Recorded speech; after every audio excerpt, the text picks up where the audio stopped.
اللہ تعالیٰ کے نام سے شروع جو بڑا مہربان اور نہایت رحم کرنے والا ہے۔ الف لام را، یہ کتاب روشن کی آیتیں ہیں۔ ہم نے اس قرآن کو عربی میں نازل کیا ہے تاکہ تم سمجھ سکو۔ ہے پیغمبر، ہم اس قرآن کے ذریعے سے جو ہم نے تمہاری طرف بھیجا ہے تمہیں ایک نہایت اچھا قصہ سناتے ہیں، اور تم اس سے پہلے بے خبر تھے۔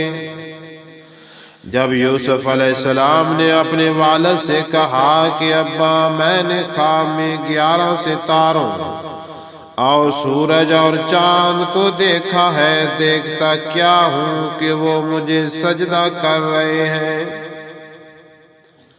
انہوں نے کہا کہ بیٹا، اپنے خواب کا ذکر اپنے بھائیوں سے نہ کرنا، نہیں تو وہ تمہارے حق میں کوئی فریب کی چال چلیں گے۔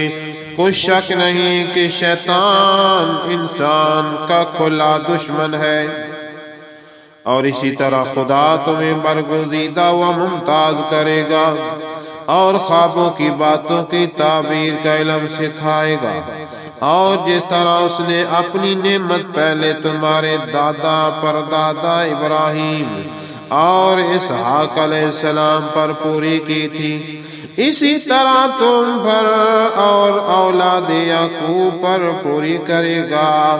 بے شک تمہارا پروردگار سب کچھ جاننے والا اور حکمت والا ہے۔ ہاں، یوسف اور ان کے بھائیوں کے قصے میں پوچھنے والوں کے لیے بہت سی نشانیاں ہیں۔ جب انہوں نے آپس میں تذکرہ کیا کہ یوسف اور اس کا بھائی ابا کو ہم سے زیادہ پیارے ہیں، حالانکہ ہم جماعت کی جماعت ہیں، کچھ شک نہیں کہ ابا سری غلطی پر ہیں، تو یوسف کو یا تو جان سے مار ڈالو یا کسی ملک میں پھینکاؤ، پھر ابا کی توجہ صرف تمہاری طرف ہو جائے گی، اور اس کے بعد تم اچھی حالت میں ہو جاؤ گے۔ ان میں سے ایک کہنے والے نے کہا کہ یوسف کو جان سے نہ مارو، کسی گہرے کنویں میں ڈال دو کہ کوئی راہگیر نکال کر اور ملک لے جائے گا، اگر تم کو کرنا ہے تو یوں کرو۔ یہ مشورہ کر کے وہ یعقوب علیہ السلام سے کہنے لگے کہ ابا جان، کیا سبب ہے کہ آپ یوسف علیہ السلام کے بارے میں ہمارا اعتبار نہیں کرتے، حالانکہ ہم اس کے خیر خواہ ہیں؟ کل سے اسے ہمارے ساتھ بھیج دیجئے کہ خوب میوے کھائے اور کھیلے کودے، ہم اس کے نگہبان ہیں۔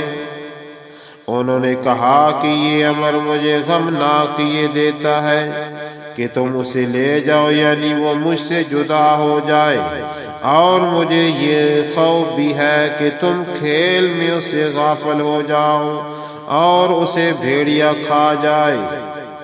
وہ کہنے لگے کہ اگر ہماری موجودگی میں ہم ایک طاقتور جماعت ہیں، اسے بھیڑیا کھا گیا تو ہم بڑے نقصان میں پڑ گئے۔ غرض جب وہ اس کو لے گئے اور اس بات پر اتفاق کر لیا کہ اس کو گہرے کنویں میں ڈال دیں، تو ہم نے یوسف علیہ السلام کی طرف وہی بھیجی کہ ایک وقت ایسا آئے گا کہ تم ان کے سلوک سے آگاہ کرو گے اور ان کو اس وحی کی کچھ خبر نہ ہوگی۔ یہ حرکت کر کے وہ رات کے وقت باپ کے پاس روتے ہوئے آئے اور کہنے لگے کہ ابا جان، ہم تو دوڑنے اور ایک دوسرے سے آگے نکلنے میں مصروف ہو گئے اور یوسف علیہ السلام کو اپنے اسباب کے پاس چھوڑ گئے تو اسے بھیڑیا کھا گیا، اور آپ ہماری بات کو گو ہم سچ ہی کہتے ہوں باور نہیں کریں گے۔